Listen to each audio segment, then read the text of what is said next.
Transparency international মনে করছে বাংলাদেশে এখন একটি ঐতিহাসিক সুযোগ তৈরি হয়েছে, যেখানে স্বচ্ছতা, জবাবদিহিতা এবং নাগরিক অংশগ্রহণের মাধ্যমে একটি নতুন গণতন্ত্র গড়ে তোলা সম্ভব।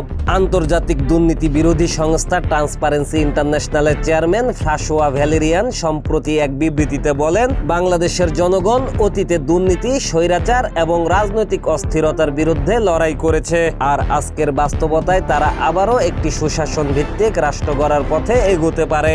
তিনি উল্লেখ করেন, সুশাসনের মূল চালিকা শক্তি হতে হবে স্বচ্ছতা, সরকারি প্রতিষ্ঠানগুলোকে হতে হবে জবাবদিহিমূলক এবং জনগণকে দিতে হবে সক্রিয় অংশগ্রহণের সুযোগ। ভ্যালেরিয়ান মনে করেন, একটি টেকসই গণতন্ত্র গড়তে হলে শুধু রাজনৈতিক দল নয়, নাগরিক সমাজ, গণমাধ্যম এবং তরুণ প্রজন্মকে সামনে আসতে হবে। তিনি সতর্ক করে বলেন, যদি স্বচ্ছতা ও জবাবদিহিতা নিশ্চিত না হয়, তবে দুর্নীতি ও স্বৈরাচার আবারও গণতন্ত্রকে গ্রাস করতে পারে। ট্রান্সপারেন্সি ইন্টারন্যাশনালের এই আহ্বান বাংলাদেশের রাজনীতি ও সমাজে নতুন করে আলোচনার জন্ম দিয়েছে।